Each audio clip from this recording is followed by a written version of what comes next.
ராவணா பார்வையாளர்கள், தமிழ் உறவுகள் மற்றும் ராவணா நல விரும்புகளுக்கு வணக்கம். இந்த வாரம் பஞ்சாயத்தை கூட்டுறவங்க நிகழ்ச்சியில் வெறும் தேர்தல் பரிவர்த்தனை சம்பந்தமான பஞ்சாயத்து நிறைய இருக்குது. ஐயாவை சந்திக்கிறோம். திருசக்தியார் ஐயா அவர்கள் வந்துட்டு தேர்தல் களப்பணியிலிருந்து தான் வந்திருக்கிறாரு. ஐயா வணக்கம். ஐயா வணக்கம்.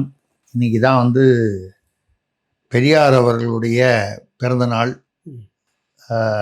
அவருக்கு 200வது ஆண்டு பெரியார் பிறந்த நாள் இன்னைக்கு. இது என்னங்க இது? நான் சொல்றது உண்மையான பெரியாருங்க, உண்மையான மகாத்மா. ஜோதிராவ் ஃபூலே உங்களுக்கு தெரியுமே. ஜோதிராவ் ஃபூலே, அவங்க மனைவி சாவித்திரிபாய் ஃபூலே, அவங்களுக்கு அவர் ஜோதிராவ் ஃபூலே அவர்களுக்கு இன்று 200வது பிறந்த நாள். அம்பேத்கர் அவர்களே மிகவும் மதித்த ஒரு பெரிய ஆளுமை அவர். உண்மையான சாதி ஒழிப்பு, பெண்கள் விடுதலை, பெண்கள் கல்வி. அவர் தனியாக பெண்களுக்காக தனியாக ஒரு கல்வி கழகம் மாதிரி ஆரம்பித்து அங்கங்கே பல பள்ளிகளில் ஆரம்பித்து அவர் மட்டும் இல்லாமல் அவர் மனைவியும் சேர்ந்து பல, அதாவது பிற்படுத்தப்பட்ட மணி இன்னொன்று தான் வருது உங்களுக்கு. மனைவி பேரில் யூனிவர்சிட்டிலாம் கட்டி வசூல் பண்ணலை, அப்படிலாம் எதுவும் வசூல் மனைவி பேரில் கோடி கோடியாக சேர்த்து அதுக்கப்புறம் வீட்டில் வேலை செஞ்சிருந்தவன்லாம் ஆட்டை போட்டு, நான் சொன்னது சொத்தை, நான் ஆட்டை போட்டுன்னு சொன்னது நீங்கள் உடனே வேற ஏதாவது கணக்கு போட்டு போறீங்க. எனக்கு அந்த மாதிரிலாம் வேற கணக்கே வராது. அது நினைச்சிட்டு நினைக்கிறீங்களா? நம்ம சொல்றது தெளிவா சொல்லணுங்கிறதுக்காக சொல்றேன்.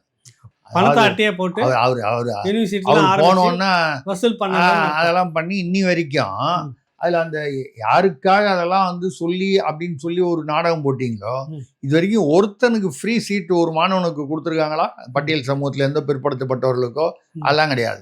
அதெல்லாம் இல்லைன்னா, அதெல்லாம் இல்லாமல் உண்மையான பெரியார் முதல்ல இந்தியாவில் மோகன்தாஸ் கரம்சந்த் காந்திக்கு மகாத்மா கொடுத்ததாக சொல்லப்படுறதுக்கு முன்னாலேயே மகாத்மா என்று வழங்கப்பட்டவர் ஜோதிராவ் ஃபூலே அவர்கள். ஆனால் உண்மையான மகாத்மா, உண்மையான பெரியாரான ஜோதிராவ் ஃபூலே அவர்களுக்கு நம்மளுடைய 200வது பிறந்த நாள் சார்பான ஒரு வாழ்த்துக்களை வணக்கத்தை நாம் தெரிவித்துக் கொண்டு வரோம். எனக்கு ஒரே கையெல்லாம் வலிக்குதுங்க. நம்ம பாட்டில் கார்லேருந்து இறங்கி இந்த பக்கம் காரு கொஞ்சம் முன்னால் ஒரு 2 தப்படி முன்னால் இறங்கி நடந்து வந்தா எதிரில் போறவனெல்லாம் ஐயா வணக்கம், ஐயா வணக்கம், ஐயா வணக்கம். நான் கூட சரி, நம்ம யூடியூப்ல ரொம்ப கொஞ்சம் பிரபலமாயிட்டோம் போல இருந்தே, அதனால எல்லாருக்கும் நம்மள தெரியுது. நம்மளோட அடுத்த 2031 நம்மளும் ஒரு கட்சி ஆரம்பிச்சு நம்மளும் ஒரு கொடி வச்சுக்கிட்டு நம்மளும் பரப்புரை பண்ணி யாரோ ஒரு மாடல்ல நம்ம போயிடலாம் அப்படின்னு நினைச்சு பார்த்தேன். அப்புறம் தான் தெரிஞ்சது அவ்வளவு பேரும் வரவெல்லாம் வேட்பாளராம். அவன் என்ன பார்த்து இப்படி கும்பிடுன்றான் அப்படின்றான். அந்த பக்கமா கும்புற நேரம் இந்த நேரம் பரவாயில்ல. எனக்கு ரொம்ப அவமானமாகவும் ரொம்ப வேதனையாகவும் போனது என்னன்னா, நம்மளை பார்த்து கும்பிடு போட்டோம்னா நமக்கு ஒரு திருப்தி வருதா, சந்தோஷம் வருதா. நம்மளை பார்த்து கும்பிடு போட்டாரு. ஒரு 10 தெம்பா இருக்கிறான், பின்னால் ஒரு 10 பேர் நிற்கிறாங்க சேர்ந்து நம்மளை பார்த்து இப்படி கும்பிடு போட்டாங்கன்னு. அப்படி போட்டோன்னே நான் அப்புறம் அண்ணன் தாண்டி போனாங்க. சிரிச்சுட்டு பார்த்துங்க ஐயா, வணக்கம் ஐயா, வணக்கம் ஐயா, ரொம்ப இவ்வளோ பவியமாக இருக்கார் அப்படின்னு சொல்லி லைட்டாக அப்படி திரும்பி பார்க்குறேன். பின்னால் அந்த பையன் எனக்கு பின்னால் ஒரு தெருநாய் போய்கிட்டு இருக்குங்க. அதை பார்த்து வணக்கம் அப்படின்னு அதை பார்த்து வணக்கம் போட்டு போகிறான். அட படுவாவிலா, நம்மளை இப்படி கேவலப்படுத்திட்டீங்களா அப்படின்னு நினைக்கிற அளவுக்கு. இது தேர்தல் நேரம் ஐயா, நீங்க குறுக்கு நிற்கு மாட்டிக்காதீங்க. எங்க பார்த்தாலும் இப்போ கும்பிடுவாங்க, உங்களையும் கும்பிட சொல்லிடுவாங்க. அடுத்த 5 வருஷம் தான் நீங்க கழிச்சு அவங்கள பார்க்க முடியும். இப்ப கும்பிடுறவன் தான். ஆமா, அதோட இதுக்கப்புறம் ஜெயிச்சாலும் தோத்தாலும் அடுத்த 5 வருஷம் கழிச்சு நீங்க பார்க்க முடியும். 5 வருஷம் இதுதான் பார்க்க முடியும். இதுக்கு நடுவுல நீங்க போய் பார்த்தாலும் நீங்க தான் கையில கூடையோடையோ பொட்டியோடையோ போனமே தவிர போய் கும்பிடுமே தவிர. 2வது என்ன சொன்னீங்களே, பொட்டி அதோட போனீங்கன்னா தான் பார்க்க முடியும். பொட்டியோட போனாதான் நீங்க கும்பிடவும் முடியும், ஏதாவது உங்களுக்கு வேணும்னா கேட்கவும் முடியும். அது வரைக்கும் உள்ளே விட மாட்டாங்க அவங்கள. அதனால இப்போ பாக்குறோமோ இப்போ இது கும்பிடு காலம். ஒரு பக்கம் இருக்கு. ஒரு கால் நான் அடுத்த வாரம் ஏதாவது எனக்கு வேலை இருந்துச்சு, ஒரு கால் நம்ம நிகழ்ச்சி வர முடியல அப்படின்னு சொன்னா நான் கூட முடிவு பண்ணிட்டாங்க. ஒரு நிகழ்ச்சியில நான் போய் பேசுறேன்னா அப்புறம் 5 நாள் லீவு வேணும் எனக்கு. 4 நாள் 5 நாள் லீவு வேணும் உங்களுக்கு. நான் போய் ரெஸ்ட் எடுத்துருவேன். சரி, இப்போ நான் எதாவது நிகழ்ச்சி பண்ணுறதுனா என்ன பண்ணுறது? நான் ஒரு பொம்மை, என்ன மாதிரி ஒரு பொம்மை பண்ணி வச்சுங்க. என்ன மாதிரி ஒரு பொம்மை ஒன்று பண்ணி வச்சுங்க. நான் பொம்மை கூட என்னத்த பேசுறது, இந்த மாதிரி பேசுங்களா பொம்மை? ஏங்க ஒரு பொம்மையை வந்து பக்கத்தில் நிற்க வச்சுக்கின்னு வந்து திருவெரும்பூரில் அப்புறம் வந்து கொளத்தூரில் தொகுதியிலலாம் வந்து தாவேக்காலேருந்து வந்து தலைவர் விஜய் பொம்மையை வச்சு தாவேக்கா அதான் அந்த தானான்னா உங்களுக்கு என்னன்னு தெரியும்.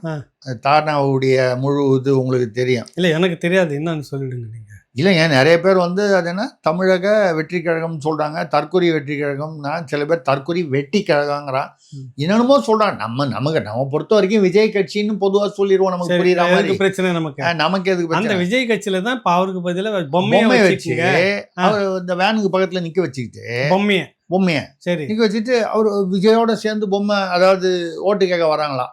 விஜய் வர முடியல எல்லா இடத்துக்கும், பொம்மையை வச்சுக்கிட்டா சரியா. ஆமா, குளத்தூர்லயும் அந்த மாதிரி வந்து பொம்மையை வச்சுக்கிட்டு தான் வந்து அந்த VS பாபுன்னு ஒருத்தர், அவர் தான் வந்து நிக்கிறாரு இதுல. இல்ல இப்போ போற போக்குல நீங்க என்ன சொல்றீங்க எனக்கு ஒன்றும் புரியல. ஏன்னா திட்டுறது அடிக்கிறதா நேரம் அடிச்சிருங்க. என்னைய என்ன நினைச்சிட்டீங்க போற போக்குல? நான் தற்கூரியா? எது நான் தற்கூரிங்களா? நான் பொம்மையை வச்சுக்கிட்டு விவாதம் நடத்தணுங்களா? நீங்களா? நீங்க தற்கொலையா இல்லையாங்கிறத வந்து மக்கள் சொல்லிடுவாங்க. நம்ம ஒன்றும் நம்ம தற்கொலையா இல்லையா நம்ம வந்து விவாதத்துக்கு வேலையே இல்லை. யார் தற்கொலைங்கிறது மக்களுக்கு தெரியுது இல்ல, இதெல்லாம் பார்க்கும்போது தெரியுது இல்ல, அதுல தெரிஞ்சிடும். ஒருத்தன் பேசுறான் 2043 தொகுதியிலையும் நம்ம தான் ஜெயிச்சிருவோம், திருத்தணி வேட்பாளர் அந்த கட்சியில இருந்து. சரி, உன் பாட்டில் பாகிஸ்தான், பங்களாதேஷ், ஆப்கானிஸ்தான்லாம் சேர்த்துட்டான் தமிழ்நாட்டோட.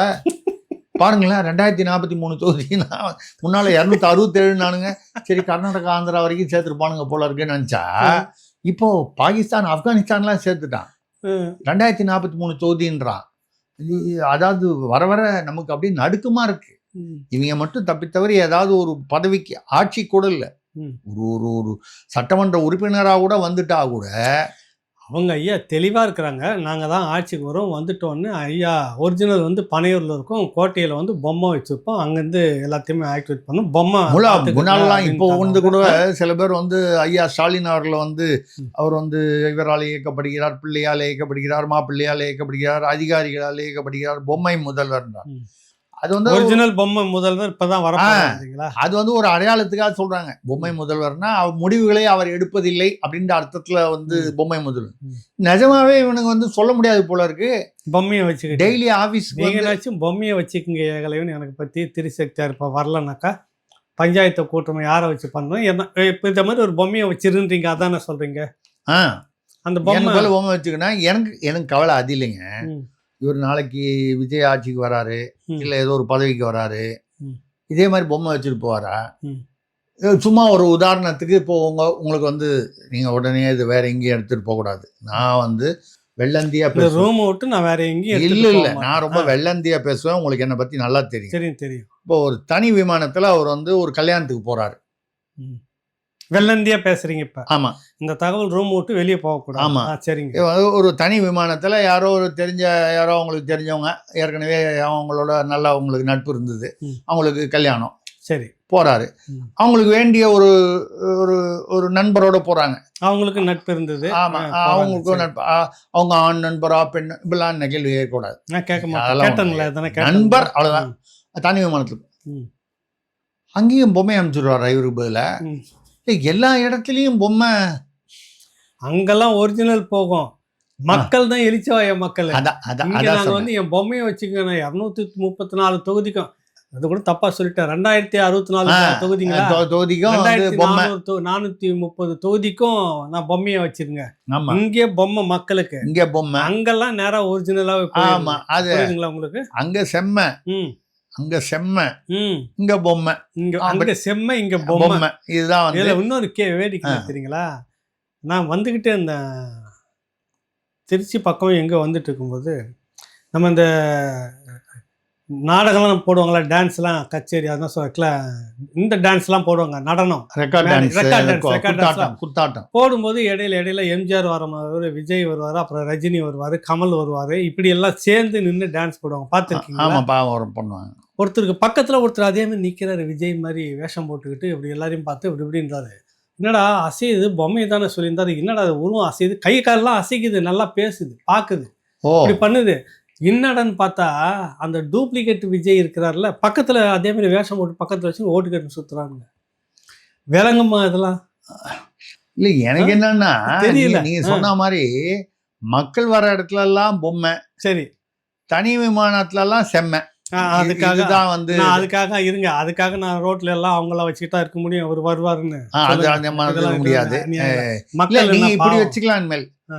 பக்கத்துல யார் இருக்காங்களோ அதை வச்சு நீங்க வந்து அது பொம்மையா செம்மையான்றத முடிவு பண்ணிக்கலாம்.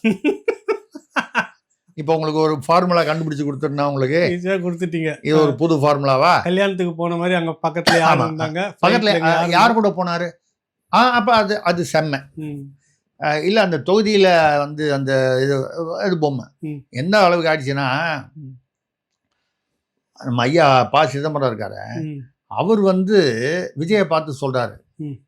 சினிமால தான் ரீடேக், ம். அரசியல்ல ரீடேக்லாம் கிடையாது. ம். ஒரு தடவை வந்தா அது என்ன பேசணுமோ பேசிடணும், ரீடேக் எல்லாம் எடுக்க மாட்டாங்க ம். இப்படின்னு சொல்ற அளவுக்கு வச்சுக்கிட்டாரு. ம். அது மட்டும் இல்லாம யாரோ வந்து சும்மா இல்லாம வந்து இந்த காரைக்குடியில போய் நீங்க ஏதாவது பேசணும்னா காரைக்குடியில இவர் நிக்கிறாரு, நம்ம நாம் தமிழர் கட்சி தலைவர் சீமான் நிக்கிறாரு. இல்ல அதுதான் அடுத்தது பஞ்சாயத்துக்கு கொண்டு வரதா இருக்கு. ஆமா.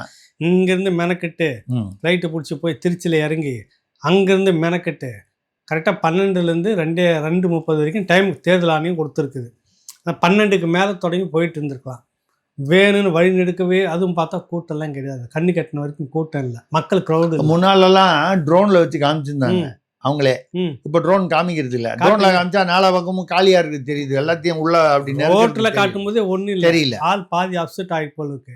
கூட்டம் வந்துருச்சான்னு கேட்டுக்கிட்டே வரதுலே லேட் இருங்க. ஆகிருங்க. அவங்க இப்போ திமுகல 200 ரூபா கொடுத்து கூட்டு வந்தாங்களா, ம். நாங்கள் வந்து திராவிட கட்சிகளுக்கு மாற்றாக இருப்போம். இப்பதான் எனக்கு புரிஞ்சுது என்ன மாற்றுன்னு. ம். இவங்க 300 ரூபா கொடுக்குறாங்க, அவன் 200 ரூபா தான் கொடுத்தாங்க திமுகல. ம். இவங்க 300 ரூபா கொடுக்குறாங்க. சே, இவர் அந்த மாதிரிலாம் பண்ண மாட்டார். இவர் வந்து மானஸ்தான். நீங்கள் அப்படிலாம் சொல்லக்கூடாது. 300 ரூபா கொடுத்து கூட்டு வரலன்றதெல்லாம் வீடியோல நாறுதுங்க. ஆ, தாவேக்கால ஆ, 300 ரூபா கொடுத்து கூப்பிடுறானா, பிரியாணி கொடுத்து கூப்பிடுறானா. ம். கடைசியில நீங்க எந்த திராவிடத்தை வந்து எதெல்லாம் சொல்லி திட்டினீங்களோ எல்லாத்தையும் தூக்கி மடியில வச்சுட்டு எல்லாத்தையும் தூக்கி மடியில வச்சுக்கிட்டு அந்த அந்த தலையை மட்டும் அப்படி கட் பண்ணிட்டு அந்த அந்த இதுல அந்த அந்த கிராபிக்ஸ்ல வர மாதிரி உங்க தலையை தூக்கி அங்க வச்சுக்கிட்டீங்க. ஒரு மாத்தமும் இல்ல. ஆமா. இதுல வந்து பாத்தீங்கன்னா காரைக்குடியில போய் சைக்கிள் ஏன் ஓட்டுனாரு? சொல்றது கேளுங்க, அதுக்கு பின்னால ஒரு சரித்திரம் இருக்குங்க. சரித்திரம். எல்லாமே வரலாற்று சரித்திரம். நாயகர்னா வரலாறு இருக்கும்ல. ஓ, சரித்திரம். நான் கூட ஏதோ போர் தொடுத்த இல்ல அங்க போய் அவர் சீமான் விவரமா பேசுறாரு. அவர் ஊர்ல வந்து எங்கெங்கெல்லாம் வரலாறு என்ன, பூகோளம் என்ன, அந்த இயற்கையியல் என்ன, அதெல்லாம் வந்து தத்துவம் என்ன, இலக்கியம் என்ன, எதை கேட்டாலும் சடார்னு பேசக்கூடியவர், விவரமா ஆழமாக பேசக்கூடியவர். அவர்கிட்ட போய் வம்பு போய் காரைக்குடியில போய் எதையாவது அவர் திட்டிட்டு வந்தா அவரு பதிலுக்கு வந்து பேச ஆரம்பிச்சிட்டாருன்னா அதுக்கப்புறம் ரொம்ப சிக்கலா போயிடும். அவர் முதல்ல ஏதோ பேசலாம் தான் ஒரு நாலு A4 ஷீட்ல எழுதி வச்சு எடுத்துட்டு போனார் போல இருக்கு. அப்புறம் போறதுல கூட ஒரு நிர்வாகி சொல்லிட்டாரு, மற்றவங்களாம் திட்டினா அது பரவாயில்ல, சீமானை திட்டினா மட்டும் அவரு விவரமா திருப்பி வந்து திட்டுவாரு, பாயிண்டா திட்டுவாரு, அதுவும் வந்து கையில பேப்பர் இல்லாம திட்டுவாரு அப்படின்லாம் சொன்ன உடனே இப்ப என்ன பண்றது அப்படின்னு ஒன்னு, இப்ப டைம் இருக்கே அது வரைக்கும் நம்ம கையாட்டிட்டே எவ்வளவு நேரம் நிக்கிறது, இப்படி கையாட்டி இப்படி கையாட்டிட்டு எவ்வளவு நேரம் நிக்கிறது. டக்குன்னு ஒரு ஆள் அந்த பக்கம் சைக்கிள்ல போனோம்னா, அண்ணா நீங்க சைக்கிள் ஓட்டினா எப்படி இருக்கும், அட இது நல்லா இருக்கே அப்படின்னு சொல்லி டக்குன்னு வந்து சும்மா கொஞ்சம் தூரம் ஒரு சைக்கிள் எடுத்து ஓட்டினாரு. இதுல ஏன் வந்து ஓட்டும் போது தான் ஐயம்மாப்பா அப்படின்னு வடிவேல் மாதிரி மீம்ஸ் போட்டு தாக்கிட்டு இருந்தாங்களா, பண்ணாங்களா? ரெண்டாவது அதுல வேற வந்து என்ன வந்து ஒரு காதல் வந்து சொல்லிட்டான், முதல்வர் ஸ்டாலின் அமெரிக்கா போய் இது எங்க சைக்கிள் ஓட்டினாரு, அது உங்களுக்கு தெரியும். அமெரிக்கா போய் என்ன பண்ணாரு, வாங்க இங்கதான் நிக்கிறான் சந்திரன், சைக்கிள் ஓட்டியே முதலமைச்சர் ஆயிடலாம்னு நினைக்கிறாரு.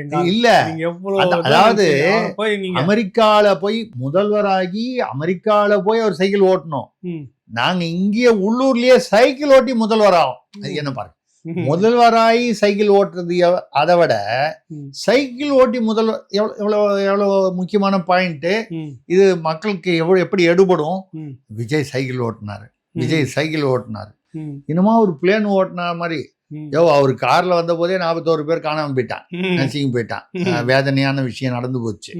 இது இந்த வரைக்கும் நான் வந்து ஒரு சைக்கிள் ஓட்டினது வந்து அப்பா யார் மேலேயும் போய் மோதாம என் போய் சைக்கிளில் போய் மோதி அவன் உடனே கொண்டு போய் வேற எங்கேயா செவுத்துல மோதி இப்படி ஏதாவது நடந்து. ஏன்னா இங்க ஒரு தம்பதி திருச்சி கிழக்குல இருந்து வரும்போது விழுந்தாங்க பாருங்க. போய் இறங்கி போய் வந்து பார்த்தாரு, பவுன்சர் பின்னால வந்தாரு, போய் அந்த அம்மா வந்து கன்னத்துல பிடிச்சி கிள்ளி முத்தம் கொடுத்தது. இவர் வந்து வண்டியில ஏறிட்டார் சார். எம்ஜிஆர் இல்லைங்க, எம்ஜிஆர் சார். இல்ல அது நடந்ததா? அதே டூர்ல போகும்போது முன்னால வந்து ஒரு 4-5 மோட்டார் சைக்கிள் பைக்குக்காரங்க துரத்திக்கிட்டே வருவானுங்களே, அது இவனுங்க துரத்திக்கிட்டே வரும்போது முன்னால போவானுங்க, பின்னால வருவானுங்க. அது போய் ஒருத்தன் இடிச்சு கிட்டத்தட்ட 8 பேர் ஆஸ்பத்திரிக்கு போயிட்டான், இவருடைய தொண்டர்கள். அந்த இடத்துல அவர் இறங்கி கூட போய் பார்க்கலாத, சும்மா அப்படியே தாண்டி அப்படி கண்ணாடியில பார்த்துட்டு தாண்டி போயிட்டாரு. நான் கூட என்னையா அங்க வந்து ஒரு தம்பதி விழுந்தாங்க. அது செட்டப்புங்க, இதுங்க ஒரிஜினல். அதான் சொல்றேன். அங்க அங்க உத்து கவனிச்சிங்கன்னா அந்த அந்த அந்த தம்பதி விழுந்த இடத்துல பத்திரிகையாளர்கள்லாம் மீடியா ஃபுல்லா இருக்கு. இந்த 8 பேர் அதான் ஒரு 4 மோட்டார் சைக்கிள் அடிச்சுட்டு ஒரு 8 பேர் அடிபட்டானுங்களே, அந்த இடத்துல எங்கேயுமே மீடியா இல்லை. அப்போ எது செட்டப்பு? ரெண்டாவது மீடியா இருந்தால் நம்ம என்ன பண்ணணும்? இங்கே மீடியா இல்லை, இவங்களை போய் பார்த்து இருந்தா இருக்கிறான், இல்லை 41ஓட சேர்த்துக்க வேண்டியதுதான் அப்படின்ற மாதிரி போயிட்டாரு. இது அவர் வந்து நல்லா போயிட்டு இருக்கு. எனக்கு நல்லா போயிட்டு இருக்கு. முக்கியமான ஒரு விஷயம் அதை ஒண்ணு பார்க்கணும். இப்போ ஜெகத் ரட்ச அது என்ன படம்? அவர் படம் ஜனநாயகம். பேர் வேற மறந்து, ரொம்ப நாள் ஆச்சா, மறந்து போச்சு. ரெண்டும் ஒண்ணுதான், ஜனநாயகம் அதுவும் ஜனநாயகம் தான். அந்த ஜனநாயகன் படம் வந்து முதல்ல வந்து ஒரு முந்தானத்து 2 நாள் 3 நாள் 5 நிமிஷம் ரிலீஸ் ஆச்சு. ரிலீஸ் ஆயிடுச்சு, யாரோ ரிலீஸ் பண்ணிட்டாங்கன்னு. அதாவது என்னை முடக்குறீங்க, என் தொழிலை முடக்குறீங்க, என் படத்தை முடக்குறீங்க, என்ன ஆனாலும் சரி நான் வந்தே தீரும் அப்படின்னு சொல்லிட்டு கிரியேட் பண்ண கேளுங்க. மறுநாளைக்கு பார்த்தா ஃபுல் படமும் ரிலீஸ், ஃபுல் படம் ரிலீஸ். இதுல வந்து வேணும்ட்டே ரிலீஸ் பண்ணிட்டாங்க. போற ரஜினிகாந்த், அவரு சிவகார்த்திகேயன், சூர்யா, அவரு இவரு எல்லா நடிகர்களும், தயாரிப்பாளர் கவுன்சில்லாம் இந்த மாதிரிலாம் வந்து வரக்கூடாது. இல்லைங்க, தாவேகால கேட்டா செட்டிங்ஸா அப்படின்ற மாதிரி. என்னன்னா அவங்களுக்குள்ளே என்ன சொல்றாங்கன்னா, ஏற்பாடு பண்ணதே தலைவர் தான், அவர் தான் ரிலீஸ் பண்ணி விட்டார். மக்கள் இதை எப்படியாவது தேர்தலுக்கு முன்னால பார்க்கணும். இந்த படத்தை தேர்தலுக்கு முன்னாடி பார்த்தா முழுக்க அந்த படத்துல டிவிக்கே தான் ஏதோ ஒரு நீண்ட பேர், ஏதோ வெற்றி கொண்டான், தளபதி வெற்றி கொண்டான் அப்படின்னு சொல்லிட்டு இருக்குதான் டிவிக்கே. அவர் வந்து நாட்டை திருத்தாரு மாதிரி அப்படிதான் பிரச்சாரம். அதுதான் வரல. இப்படி விட்டுட்டோம்னா நம்ம எதிராளி மேல பழி போட்ட மாதிரி மட்டும் இல்ல. எனக்கு எதிர்கட்சியாரெல்லாம் சேர்ந்து பண்ணிட்டாங்க, திமுக பண்ணிடுச்சு, பாஜக பண்ணிடுச்சு, அதிமுக பண்ணிடுச்சுன்னு வழக்கமா சொல்லலாம். படத்தையும் மக்கள் பார்த்த மாதிரி இருக்கும் அப்படின்னு சொல்லி. ஆனா இதுல கவனிச்சீங்கன்னா இவங்க எல்லாருக்கும் எண்ணம் பாருங்க. இந்த படத்தை ஒரு 500 கோடி ரூபா போட்டு ஒரு அவனை போய் நம்ம திட்டுவானு எடுத்தான் பாருங்க, அவன் கதி இப்ப என்ன? அவன் டோட்டலா இதோட அவன் காலி. அவன் ஒன்றும் காலி இல்லையே, இங்க இருந்து அப்படி கொடுத்து அங்க இருந்து எடுக்க சொல்றாங்க. சரிங்க, கொடுத்தவர் என்ன பண்ணுவாரு? தேர்தலுக்குன்னு திட்டமிட்டு அது ஒரு 500 கோடி பிரச்சாரமா, நம்ம எப்பயும் வீட்டை விட்டு போக போறது இல்லைங்க. நம்ம ஏற்கனவே நான் வந்து ஒரு நிகழ்வுல பேசியிருந்தேன். இந்த பக்கம் பராசக்தி வந்துச்சு, அது வந்து பிள்ளையோ பிள்ளை எடுத்தது. சரிங்க. அந்த பக்கம் வந்து பின்பக்கமா அங்க ஒரு துணை முதல்வர் இருக்காரு கர்நாடகால, பேசியிருக்கேன், ராமனை பேசியிருக்கோம். அவர் மூலமா யார் வந்து பணம் போட்டது? மாப்பிள்ளை, நம்ம ஊர் மாப்பிள்ளை. சோ பிள்ளை வர்சஸ் மாப்பிள்ளை தான் பராசக்தி வர்சஸ் ஜனநாயகன் பேசணும். மொத்தம் அவருக்கு ப்ரொடியூசரோ இல்ல பினாமி ப்ரொடியூசருக்கோ உண்மையான ப்ரொடியூசருக்கோ இல்ல பின்னால இருக்கிற ப்ரொடியூசருக்கோ 500 கோடி நஷ்டம். அவங்களுக்கெல்லாம் எறும்பு கடி 500 கோடி, அது ஒரு பெரிய விஷயம் இல்லை. இப்ப படம் வந்து பாருங்க, போன முறை என்னாச்சு, சென்னையில வந்தோடனே பெரம்பூர் பண்ணோடனே திரும்ப வில்லிவாக்கத்துல ஆதவர்ஜின் கூட்டத்துல பாட்டிலால் அடிக்கிறீங்க நீங்க, எமோஷனலா பேசி மலைப்பாண்டி மாதிரி கத்தனாரு. நாங்க திரும்ப அடிச்சா தாங்க மாட்டீங்க அப்படிலாம் பேசினார், வெறி கொண்டு பேசினார். கடைசியில் அந்த கண்ணாடி சிசிடிவி கேமரா இது அந்த காலம் நினைச்சிட்டு இருக்கிறாங்க, ஒன்றும் பழைய கதை வசனத்துல இருக்காங்க. அந்த கண்காணிப்பு கேமராலாம் வச்சு காலை தூக்கி விசாரிச்சாக்கா அது டிவிகே பசங்க. ஆமாமா, இப்பவும் அதே டயலாக் தான். படத்தை வெளியிட்டு விட்டார்கள், இப்படி பண்ணி விட்டார்கள், அப்படி பண்ணி விட்டார்கள், மோசடி நடந்திருக்குது, எனக்கு எதிராக நடக்குது, இது எல்லாமே செட்டப் பண்றீங்க. அவன் அப்படிதான் தெரியுது. இந்த படத்தை வந்து நீங்க வந்து அபிஷியலா தானே பார்க்க விடாம பண்ணீங்க. இது எப்பவுமே நீங்க அபிஷியலா தியேட்டர்ல போறத விட திருட்டுத்தனமா தமிழ் ராக்கரா இல்ல வேற ஏதோ ஒரு அதில் தான் நிறைய இணையதளத்துல பார்ப்பாங்க. வந்ததுன்னா ம். பார்த்துட்டியா ம். லிங்க் அனுப்புவா ம். பார்த்துரு உடனே பார்த்துட்டு அப்புறம் டெலீட் பண்ணுவாங்க. அது எப்பவுமே அந்த திருட்டு மாங்காய்க்கு வந்து ருசி அதிகம்னு சொல்லுவாங்க. அது மாதிரி வந்து ஜனங்க அது பொதுவான ஒரு இயல்பு. எல்லாரும் ஈஸியா பரவிடும். அது பார்த்துருவாங்க. அது என்ன ஐடியா பாருங்க. ஆக தயாரிப்பாளர் நாசமா போட்டோம், நடுவில் உள்ள அந்த தொழிலாளர்கள் அவங்களாம் நாசமா போட்டோம். இது பார்க்கும்போது எனக்கு ஒரு ஒரு உதாரணம் தான் வருது.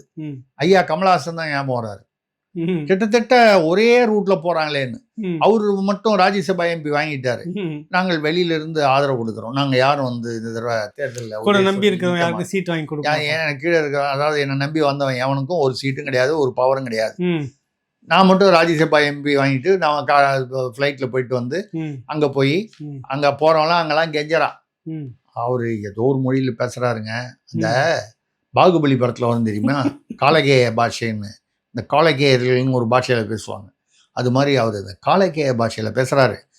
இப்போ வந்து மோடி வந்ததுக்கு அப்புறம் மோடி ஐயா பிரதமர் வந்து ஏற்பாடு பண்ணி பாராளுமன்றத்துல எந்த மொழியில பேசினாலும் அது ஹிந்திலேயோ ஆங்கிலத்திலேயோ அதை மொழிபெயர்க்கிறதுக்கு அந்த இதுலேயே ஒரு அந்த ஹெட்ஃபோன்லேயே ஏற்பாடு பண்ணி வச்சிருக்காரு. ஆனால் அந்த கமலஹாசன் பேசுறது நாங்கள் அதை தமிழ் டு ஹிந்தி அது தமிழ் இதுக்கும் வரமாட்டிருக்குது. இது எதுவுமே செட் ஆக மாட்டேன், சிலபஸ்லேயே இல்லை. இது எந்த காலகேய மொழி பாகுபலி காலகேய மொழி மாதிரி இருக்கு. ஒரு கொஞ்சம் தயவு பண்ணி அவர்கிட்ட சொல்லி கொஞ்சம் தமிழில் பேச சொல்லுங்க. நிறைய பேர் கெஞ்சினாங்க. அவர் வந்து அவர் வரைக்கும் செட் பண்ணிக்கிட்டாரு, கூட இருக்கிறவனெல்லாம் கவுத்து விட்டாரு. விஜய் அதான் பண்ணிட்டு இருக்காரு. அவர் வரைக்கும் படம் ரிலீஸ் ஆயிடுச்சு, அவர் வரைக்கும் போய் சைக்கிள் ஓட்டிட்டு வர்றாரு, அவர் வரைக்கும் வந்து எங்க வர முடியுமோ அதான். இப்ப பாருங்க கடலூர் கேன்சல் பண்ணிட்டாரு, பொம்மை வச்சுங்க கடலூர் கேன்சல் பண்ணிட்டாரு, பாதி இடம் கேன்சல் பண்ணிடுறாரு. ஒரு நாள் வந்து அவர் வெளியே வந்தாருன்னா 4 நாளா 5 நாளா லீவு. நீங்க இப்ப அதை பார்த்துதான் நல்லா இருந்த, நீங்க இப்ப வந்து கெட்டு விட்டீங்க அவரை பார்த்து. ஒரு முறை தான் வரும், மீதி நேரத்துல என் பொம்மையை வச்சு பண்ணுங்க. இதுக்கப்புறம் நீங்க வந்து என்ன வந்து சும்மா வந்து திருசக்தியார்னு வந்து அறிமுகப்படுத்தக்கூடாது. தளபதி திருசக்தியார் அப்படிதான் சொல்லணும். நீங்க பொம்மையை வச்சுட்டு நான் தளபதி திருசக்தியார் அவர்கிட்ட பேசுறேன் அப்படின்னு சொல்லி நீங்க சொல்லணும். அப்படி சொன்னாதான் ஒரு கெத்தா இருக்கும். கேள்விங்க ஐயா, தேர்தல் ஆணையம் ஒரு டைம் சொல்லுது, மீறி பேசுனா என்ன நடக்கும்? அதிகபட்சமா போனா வழக்கு ஒன்று பதிப்போம், அவ்வளவுதானே. இந்த சரி வழக்கு போட்டாலும் பரவாயில்லன்னு பேசிட்டு வரதுல அவருக்கு என்ன தயக்கம்? ஏன் அது நீங்க சொன்னீங்க சீமானு, ஏங்க நீங்க கொஞ்சம் தயவு பண்ணி யதார்த்தத்தை புரிஞ்சுக்கிட்டு பேசணும். நீங்க சீமான் எல்லா விஷயங்களையும் கடத்தி குடிச்சிருக்காரு, எல்லா விவரங்களும் தெரியுது. அதான் சொன்னேன், சரித்திரம், பூகோளம், விஞ்ஞானம், இயற்பியல் எல்லாமே அவருக்கு தெரியும். எல்லாம் தெரியுது, காசு கொடுத்து ஓட்டு வாங்க மட்டும் தெரியல. அது வேணான்னு இருக்காரு, அது தெரியல. இப்ப நீங்கள் நானும் இல்லையா இந்த தேர்தல் சமயத்துல இப்போ சீமான் சொன்னார்ல, என்னை வந்து கூப்பிடாமையா இருந்திருப்பாங்க, எனக்கு ஆஃபர் வராமையா இருந்திருக்கும் அப்படின்னு சொல்லி 6% கூட இல்லாத ஆஃபர் வந்திருக்குது. அங்கீகரிக்க அந்த சப்ஜெக்ட் வரணும், அது அடுத்தது வருவோம். அந்த அந்த 6% 0.43% கூட சொல்ல முடியாது, அது 6 கூட இல்லை. அது அவங்களுக்கே வந்து அப்படிங்கும்போது என்ன கூப்பிட்டுருக்க மாட்டாங்களா அப்படின்னு கேட்டாரு.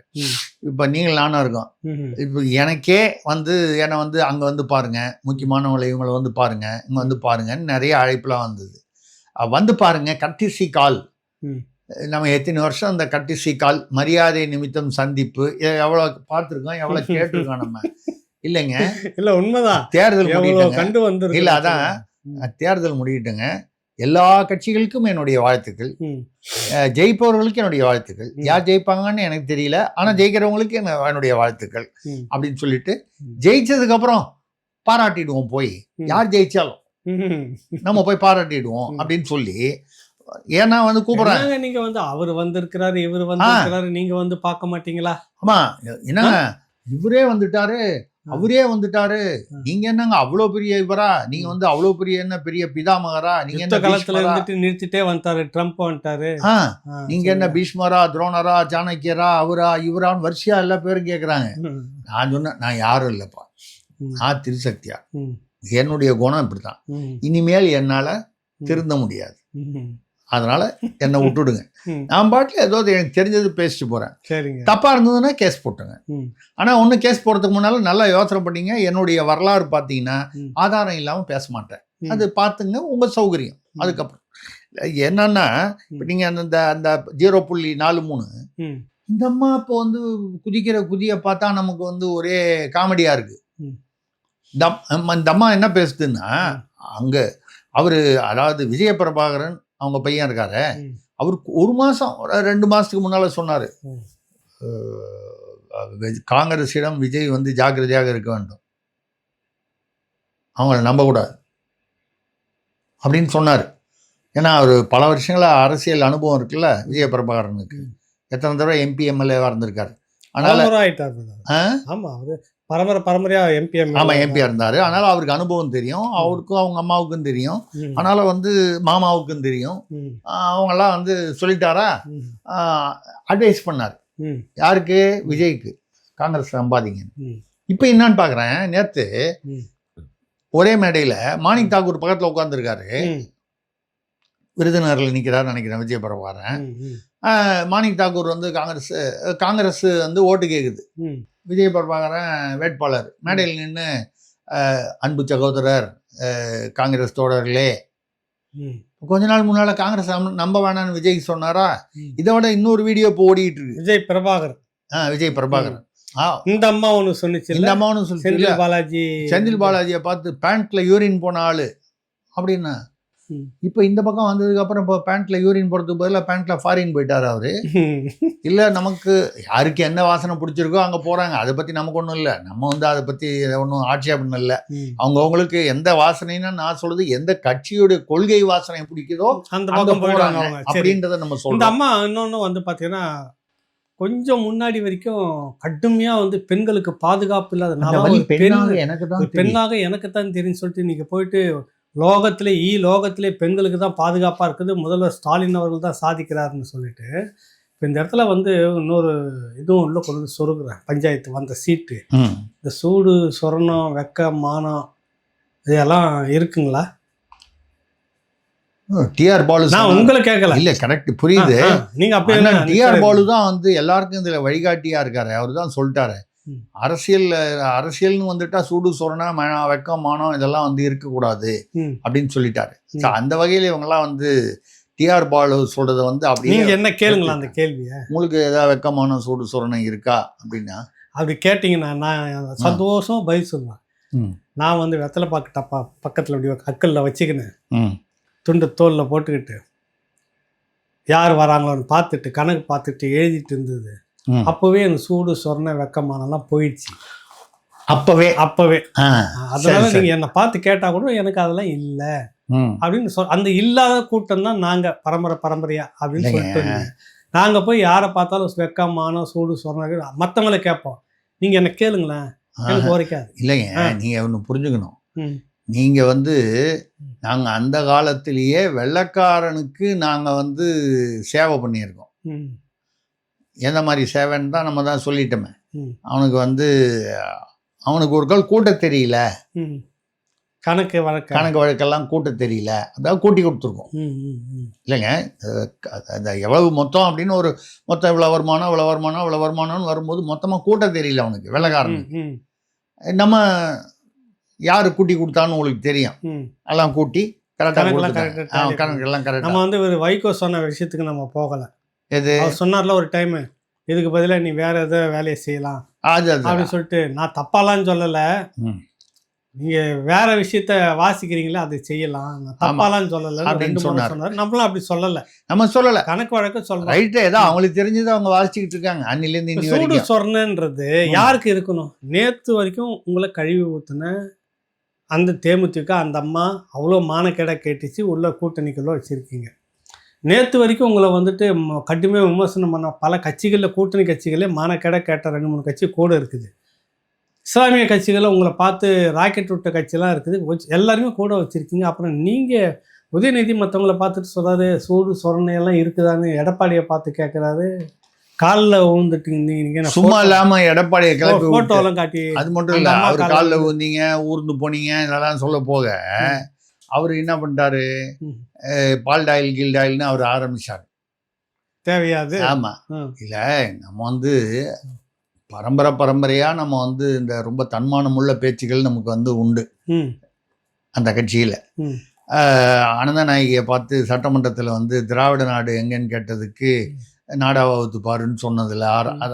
அதுக்கு முன்னாடி அப்படிலாம் ஒன்றும் சொல்லவே கிடையாதுன்னு மறுப்பாங்க சொல்லுவாங்க. அடிக்கடி. அதெல்லாம் இருக்கு, ஆவணங்கள்லாம் இருக்கு, அது விடுங்க. ரைட்டு, அந்த மாதிரிலாம் சொல்லிட்டு அப்புறம் இந்திரா காந்தி அம்மையாருக்கு மதுரையில் கல் அடிபட்ட போது மாத விளக்காக இருக்கும்னு சொன்னது, இப்படியெல்லாம் சொன்னதெல்லாம் போக அவ்வளோ தூரம் போக வேணாம். இப்போ உள்ள முதல்வரே 2011 என்ன அவங்க அப்பா என்ன சொன்னார், நேருவும் சிறுமாவோ பண்டாரநாயகம் அவரோ மனைவி இழந்தவர், இவரோ கணவரை இழந்தவர், தம்பி உனக்கா தெரியாது. ஆமா, 1 மணி நேரம் இருவரும் என்ன பேசினார்கள் என்ன செய்தார்கள் என்று யாருக்கு தெரியும்? அவர் பையன்னா அந்த பெருமை இருக்கு இல்லையா அவருக்கு? கட்டாயம் இருக்கு. 2011 என்ன பேசினாரு வீடியோ என்கிட்ட இருக்கு. அதுல வந்து ஜெயலலிதா அவர்கள் முதல்வரான போது நரேந்திரதாஸ் மோடி அவர்கள் வந்து பதவியேற்பதற்காக வந்தார்கள் விருந்தினரா. அதே மாதிரி குஜராத்தில் அவர் வந்து முதல்வரான போது இந்த அம்மா போனாங்க. அண்ணலும் நோக்கினார், அவர்களும் நோக்கினார்கள். இவர்களுக்குள்ளே என்ன கள்ள நட்பு, இதை நான் 7-8 மீட்டிங்கில் ஏற்கனவே பேசிட்டேன். இதுக்கு மோடியோ ஜெயலலிதாவோ எந்தவித பதிலும் சொல்லாதனால மௌனம் சம்மதத்திற்கு அறிகுறி. பேசுனவர் ஐயா ஸ்டாலின். அவருடைய நம்ம அடுத்த வாரிசு பேசிட்டு இருக்கு. நம்ம தான் நாகரிகத்தை பத்தியும் பண்பாடை பத்தியும் ஊருக்கும் உலகத்துக்கு நம்ம வந்து இதுல ஒரு கருத்து தெரியுங்களா? அந்த கட்சியில் இருக்கக்கூடிய 2 எம்பிங்க, பெண் எம்பிங்க, நம்ம தமிழிசை தங்கபாண்டியனும் கனிமொழி NVM சோமும், அது உட்காந்து ஒரே அழுகாட்சி நேத்து.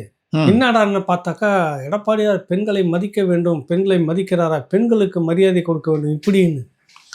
என்னடா அது பெண்களுக்கு மரியாதை திமுகவில் எப்படா இருந்துச்சு, எப்படா கொடுத்தாங்க இவங்க ஏன் அப்படி பேசுறாங்க? அவங்க சொல்றதை நீங்க கரெக்டா புரிஞ்சுக்கணும். மற்ற கட்சிகளில் இருப்பவர்கள் எல்லாம் பெண்களுக்கு மரியாதை கொடுக்க வேண்டும். எங்களுக்கு அந்த அந்த நாங்க அது அந்த கடமை கண்ணியம் கட்டுப்பாடு அதுக்குள்ள நாங்க வரமாட்டோம். நாங்க என்ன வேணாலும் பேசலாம். இல்லப்பா, அதை சொல்ற போது இந்த அம்மா சொல்றதை பார்த்தா எங்களை எதிர்த்தவர்களுக்கு வளையம் வச்சிரும் அப்படின்னாங்க. வரிசையா வந்து இந்த இடத்துல வந்து அண்ணன் திருமா சொன்னாரு, பொற்கொடி ஆம்சாங் அவர்களுக்கு வந்து அதிமுக சீட்டு கொடுத்து திருவிக்கனார்ல வரவேற்கிறேன், அவர் வெற்றி பெற வாழ்த்துக்கள். அவர் வெற்றி பெற வாழ்த்துக்கள்னா அப்ப திமுக தோல்வியோட வாழ்த்துக்கள் தான் அர்த்தம். சரி, ரைட், அது சொல்லிட்டு போறாரு. அது ஏதோ ஒரு அவங்களுக்கு அப்ப அந்த வலியோட இருந்த சரி, ஒரு அவங்க பேர்ல உள்ள மரியாதையினால சொல்லிட்டாங்க. ஆனால் அவர்கள் பொற்கொடி அவர்கள் சகோதரி அவர்கள் உயிரை பாதுகாத்துக் கொள்ள வேண்டும். அவருடைய பத்திரமா, உயிருக்கு ஆபத்து இருக்கிறது. அதுதான் அவருக்கு வலியோட இருந்தப்ப சொன்னது. இப்ப சொல்ல மாட்டாரு ஐயா, வலியோட இருந்தார், வலி இல்லாம இருந்தது. அவருக்கு இந்த ரகசியம் எப்படி தெரிஞ்சது? இந்த அம்மா உயிருக்கு ஆபத்துன்றது அப்போ அவரை சுத்தி உள்ள இடத்துல எங்கேயோ பேசியிருக்காங்க. அவரை சுத்தி உள்ள வட சென்னையில ஏதோ ஒரு இடத்துல இருக்கிறாரு. அங்க இருந்து பேசுறது அம்மா வந்து திருவிக நகர் அது இதுன்னா வட சென்னை தானே. அதெல்லாம் இப்ப வட சென்னையில ஏதோ வந்து ஒரு திட்டம் நடக்குது இந்த அம்மாவுக்கு எதிரா. அது இவருக்கு தெரிஞ்சு போச்சு திரும்ப. இப்ப மட்டும் அந்த அம்மா நல்லபடியா ஜெயிச்சு வரட்டும். லேசா அந்த அம்மா கையில வர குழந்தைய வச்சுட்டு அவங்க போய் நீதி கேட்குறாங்க. லேசா அந்த அம்மா பேர்ல ஒரு கீறல் விழுந்ததுன்னா கூட சிபிஐ விசாரணை வந்தா முதல் ப்ராசிக்யூஷன் விட்னஸ் வந்து ஐயா திருமாவளவன் தான். உனக்கு எப்படி தெரியும்? ஆமா, இந்த சமயத்துல உங்களுக்கு சம்பந்தம் இருக்கோ சம்பந்தம் இல்லையோ ஒரு செய்தி ஞாபகம் வருது, அது சொல்லிடுறேன். சேகர்பாபுவையும் மாண்புமிகு சேகர்பாபுவையும் மதிப்புமிகு செல்வ பெருந்தகையும் வந்து வட சென்னைக்குள்ள போக வேணான்னு உளவுத்துறை சொல்லியிருக்கு. இப்ப 4-5 நாளைக்கு முன்னால 4 நாளைக்கு முன்னால ஏன் அவங்க வட சென்னைக்குள்ள போகக்கூடாது? அவங்களதான் கேட்கணும். சிபிஐல ஏற்கனவே அந்த ஆம்ஸ்டாங் விசாரணை பண்றாங்கல்ல, அவங்கள கேட்டால் நம்ம சொல்லலாம். அவங்க பதில் சொல்ல மாட்டாங்க. இந்த சமயத்தில் விசாரணை நடக்கும்போது பதில் சொல்ல மாட்டாங்க. இவங்க 2 பேரும் அங்கே போனால் அவங்க உயிருக்கு ஆபத்து. யாருக்கு? சேகர் பாபுக்கும் சரி செல்வ பெருந்தகைக்கும் உயிருக்கு ஆபத்து. சென்னை பக்கம் போகவே வேணான்றாங்க. அவங்களுக்கு ஹெட் குவார்ட்டர்ஸே வட சென்னை தான். வட சென்னையில் நீங்கள் போகாதீங்கன்னு உளவுத்துறை வந்து அவங்களுக்கு அலர்ட் பண்ணியிருக்கு. அப்படின்னா என்ன அர்த்தம்? ஏதோ இருக்கு. அப்போ அந்த திருமா பேசுனதுக்கும் இந்த உளவுத்துறையுடைய அந்த ரிப்போர்ட், இந்த நான் சொல்ற உளவுத்துறை சமாச்சாரம் வந்து பத்திரிகையில வெளிவந்த சமாச்சாரம். அப்ப அதுல ஏதோ ஒரு முடிச்சு இருக்கு அப்படிங்கிறது நமக்கு தெரியுது. இதுல நம்ம வந்து இதுல என்ன முக்கியமான ஒரு விஷயம் பார்க்கணும்னா, இது தொடர்பான இல்ல இதை ஒட்டி வரக்கூடிய விஷயம், அண்ணன் ஆராசா அவர்கள் அப்போ பேசுன ஒரு ஆடியோ, அண்ணன் திருமாவை சுற்றி ம். யார் வண்டி ஓட்டுறாங்க, யார் வந்து அவருக்கு வந்து அசிஸ்டண்டா இருக்காங்க, யார் எங்க எல்லாம் பேசிட்டு இருக்காங்க? எல்லாம் வந்து அங்க அறிவாலயத்துல கம்ப்ளீட்டா ரேடார்ல அங்க வந்து கரெக்டா வச்சிருக்காங்க ரேடார்ல பாக்குற மாதிரி. வச்சிருக்காங்க. சரிங்க.